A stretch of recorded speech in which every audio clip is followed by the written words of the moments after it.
নমস্কার, আমি doctor Naren Pandey, allergy asthma সেন্টারের পক্ষ থেকে। কফ প্রচুর মানুষকে ভোগায়। কফ হয়, খুব খুব করে কাশি হয়। কফ দু রকমের, প্রোডাক্টিভ, নন প্রোডাক্টিভ। আজকের এই আলোচনায় ঢোকার আগে আমি আপনাদের ধন্যবাদ করব লাইক, কমেন্ট, ভিউজ শেয়ার করার জন্য, এবং ফিউচারেও আরও যাতে ওই বেল আইকনটা টিপে অল যদি টেপেন, তাহলে প্রথমেই আপনারা পেয়ে যাবেন আমার ভিডিওগুলো। এগুলো সব নলেজ সেশন। এই নলেজ সেশন যত শেয়ার করবেন, আপনার বন্ধুবান্ধব, আত্মীয় স্বজন, পরিজন আরও বেশি ওয়াকিবহল হতে পারবে। তাই আজকে আমাদের আলোচনা কফ। কফ বিভিন্ন রকমের হয়, প্রোডাক্টিভ, নন প্রোডাক্টিভ। এই প্রোডাক্টিভ মানে কফের সাথে শ্লেষ্মা আসে, শ্লেষ্মায় বুক ভরে যায়, নাক দিয়ে বেরোয়, গলা জাম হয়ে যায়, গলায় কাঁটা দেয়, গলা ব্যথা মতন করে।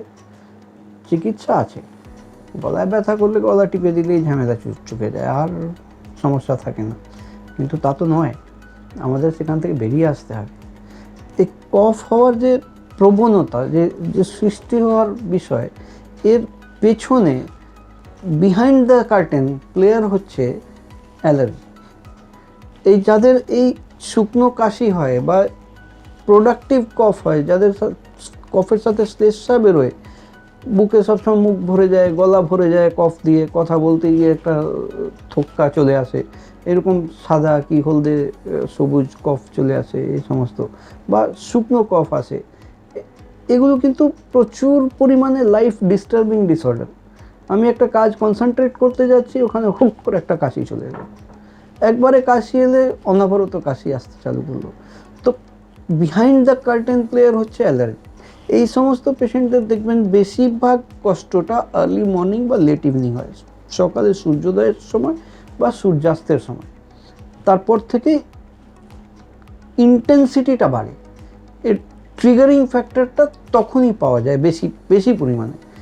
সেই ট্রিগারিং ফ্যাক্টর কি? বিভিন্ন টাইপের অ্যালার্জেন, যেটা আমাদের অ্যাটমসফিয়ার আছে, সেটা নিঃশ্বাসের সাথে ভেতরে ঢোকে। লাং সবথেকে বড় অর্গান আছে, যেটা অ্যাটমসফিয়ারে, এনভায়রনমেন্টে ওপেন আছে।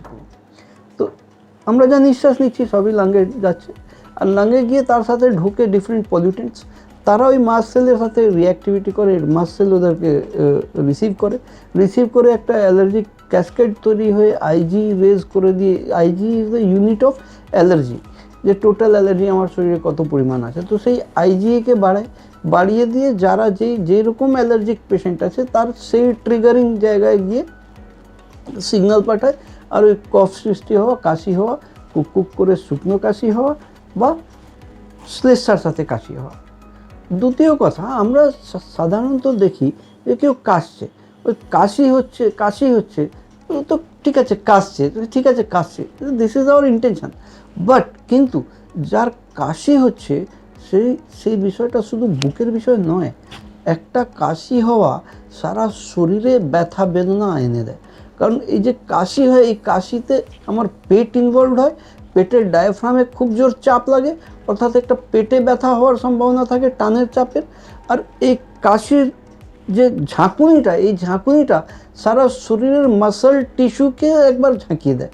এই ঝাঁকুনিতে কিন্তু যাদের কফ রেগুলার অনাবরত কাশি হতে থাকবে, তারা অনুভব করেন যে তাদের শরীরে কিন্তু প্রচুর ব্যথা, মাথাতেও টান ধরে, ওই কাশলেই একটা ফুঁক করে ধাক্কা হয়, তো হোল বডি গেটস ইনভলভ। তো এই কফকে শুধু সাধারণভাবে ছেড়ে দিতে হবে না। অনেক ডাক্তারবাবু কফের মধ্যে ইনহেলার প্রেসক্রাইব করে থাকেন, ইনহেলারকে ভয় পেলে হবে না। আমরা সাধারণত মাথায় রেখে দিই যে ইনহেলার নেওয়া মানে অ্যাজমা, ইনহেলার নেওয়া মানে শ্বাসের কষ্ট, ইনহেলার নেওয়া মানে হ্যাবিট লেগে যাওয়া, ইনহেলার নেওয়া মানে অ্যাডিকশন হয়ে যাওয়া। এই জিনিসগুলো থেকে আমাদের বেরিয়ে আসতে হবে। ইনহেলার হচ্ছে একটা ডিভাইসের মারফত ওষুধটা ঠিক জায়গা মতন পৌঁছে দেওয়া। কাশিটা আসছে কোথা থেকে? লাং থেকে, সেই লাঙ্গে আমাকে ডাইরেক্টলি ওষুধ পৌঁছে দিতে হবে। ইনস্ট্যান্ট ওষুধ কাজ করলো, নাম্বার 1। নাম্বার 2 হলো যে ওষুধের পরিমাণ, আমরা বড়ি যদি একটা বড়ি 10 মিলিগ্রামের খাই, তাহলে 10,000 মাইক্রোগ্রাম হলো। আর একটা ইনহেলারের একটা পাফ নিলে 100 মাইক্রোগ্রাম, অর্থাৎ 100 বার পাফ নিলে যতটা ওষুধের পরিমাণ আমার শরীরে যাবে, that is equal to 1 tablet. একটা বড়ি খেলে আর 100টা ইনহেলার পাফ নিলে, অর্থাৎ 1 মাসে আমি যতটা ইনহেলার পাফ নেবো ততটা একটা বড়িতেই আমার শরীরে প্রবেশ করে।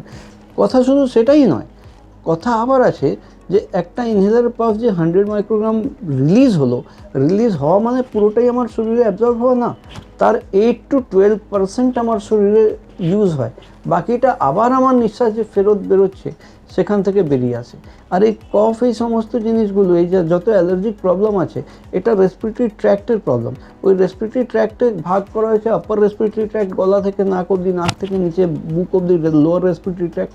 তো আমি ইনহেলার যখন নিচ্ছি ওটা লোয়ার রেসপিরেটরি ট্র্যাক্টে যাচ্ছি, যার জন্যে ইনহেলারের নিঃশ্বাসটা ফেলার সময় বলা হয় নাক দিয়ে ফেলবেন, বিকজ ওই যে ওয়েস্ট যেটা বেরিয়ে যাচ্ছে, যে ইনহেলারের গ্যাস আমার ইউজ হয়েছে তারপরে আবার নিঃশ্বাসের সাথে যেটা বেরিয়ে যাচ্ছে, আমি যদি নাক দিয়ে এক্সহেল করি তাহলে ওই যে ওয়েস্ট প্রোডাক্টটা আছে সেটাও আমাদের ন্যাজোফ্যারিংসে ইউজ হয়ে যাচ্ছে, ওখানে ওর এফেক্টটা এসে যাচ্ছে।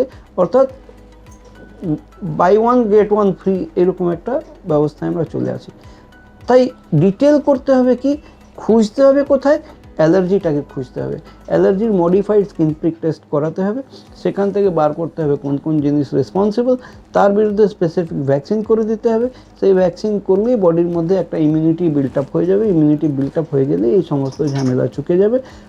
এই যে ইনহেলেশন ট্রিটমেন্ট বা অন্যান্য খাদ্য ওষুধের ট্রিটমেন্ট, এগুলো কিন্তু টেম্পোরারি থাকবে। যখনই ইমিউনোথেরাপি করে ইমিউনিটি বিল্ট আপ হয়ে যাবে এর এগেনস্টে, তখনই দেখবেন এই ইনহেলার বা খাওয়ার ওষুধ অমুক তমুক এই সমস্ত ওষুধগুলো বিদায় হয়ে যাবে, আর আপনি নর্মাল জীবনযাপনে চলে আসার সম্ভাবনা প্রচুর প্রবল। এই বলেই আজকে এখানেই শেষ করছি। আপনাদেরকে আবেদন, আবারও লাইক, শেয়ার, কমেন্ট করবেন। আর যদি কেউ যোগাযোগ করে দেখাতে চান, অ্যালার্জি পরীক্ষা করাতে চান বা করতে চান, তাহলে নিচে ডেসক্রিপশনে কন্ট্যাক্ট নাম্বারসগুলো দেওয়া আছে, সেখানে কন্ট্যাক্ট করলে অনায়াসেই আপনি অ্যাপয়েন্টমেন্ট নিয়ে দেখাতে পারেন, অ্যালার্জি পরীক্ষা করাতে পারেন, তার ভ্যাকসিনেশন, ট্রিটমেন্ট সমস্ত কিছু করাতে পারেন। আমি doctor Naren Pandey, allergy asthma সেন্টারের পক্ষ থেকে এই বিদায় নিলাম।